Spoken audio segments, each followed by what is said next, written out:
Death તો આવવાની છે, પણ એવું કંઈ કરીને જાઓ કે બધા તમને યાદ રાખે. એવું નહીં કે આ જતો રહે તો સારું થયું, એવું નહીં થવું જોઈએ.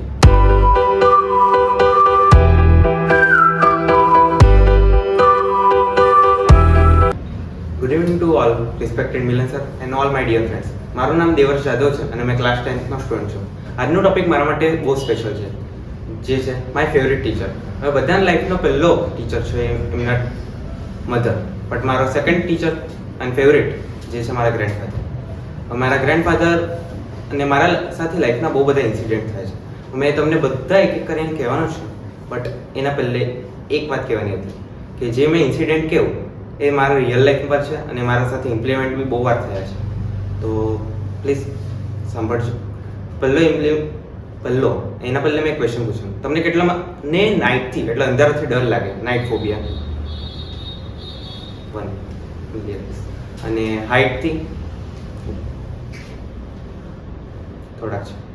અને જેમને નથી એ લોકોને એક ક્વેશ્ચન પૂછવાનું, પહેલે હોય તો તમે કેવી રીતે કાઢ્યો પોતામાંથી ડર?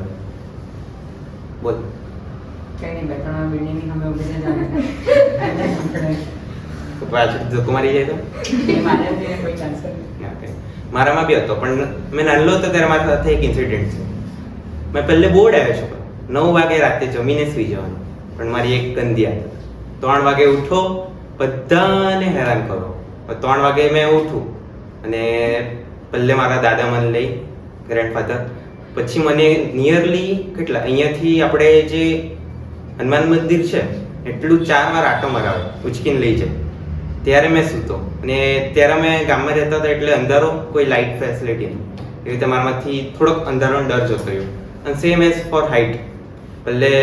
પછી મેં જ્યાંક મોટો થયો તો અમારા ઘરના બાજુમાં જ આંબાવાડી છે. તો જે આંબાવાડી છે ત્યાં મારા દાદા મને જબરદસ્તી ઝાડ પર ચડાવતા કે ચડ તો તારા ડર ઓછો થાય. એવી રીતે ચડાઈને મેં પછી હવે એ બી ડર જતો રહ્યો. હવે મારો સેકન્ડ ઇન્સિડન્ટ, અને જે મારું પોતાનું લાઈફ સેવિંગ ઇન્સિડન્ટ એમ કેવું તો બી ચાલે, કારણ કે સેમ એટલે અમારા આંબાવાડીમાં જ હતા અને બધા પાણી ચાલતું હતું. તો જે મોટર હોય એ બાજુ મેં અને મારા ફ્રેન્ડે ભૂલથી બંધ કરી દીધી.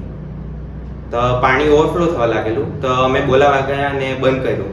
ત્યારે ડાયરેક્ટ તાપી નદી છે ત્યાંથી પાણી આવે, તો એના સાથે એક નાનું ઇન્સેક્ટ સ્કોર્પિયો એ આવી ગયું અને મને કડી ગયું અહીંયા. પછી એના એક જ મિનિટમાં મેં આપણે શું કહે બેહોશ. પછી મને કંઈ યાદ નથી.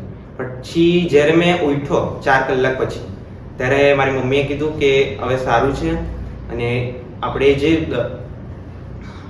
સારું થઈ ગયું મને. અને જ્યારે જે મેઇન રીઝન મારે સારું થવાનું હતું કે મારા ગ્રેન્ડફાધરને ખબર હતી કે શું કરવાનું, કેવી રીતે, અને પોઈઝન મારા બોડીમાંથી કાઢ્યું. અને એ ડૉક્ટર નથી, પણ એમને બધું નોલેજ કે એટલે શું થાય તો શું લેવાનું.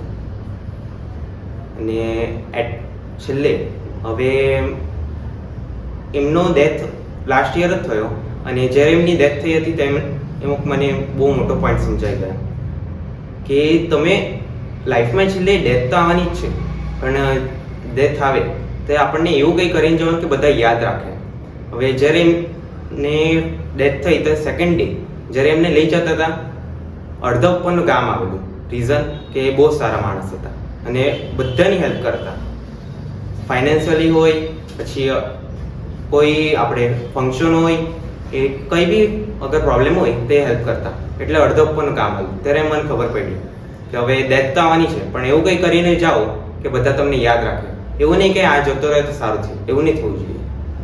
તો હવે લાઈફમાં 2 ટાઈપના ટીચર હોય, એક સ્કૂલ પર્પઝ ને એક લેસન લર્નિંગ ટીચર. હવે મારા ગ્રેન્ડફાધર મને લેસન લર્નિંગ ટીચર છે, અને સ્કૂલ ટીચર્સ તો તમે બધા ઓળખતા જ છો.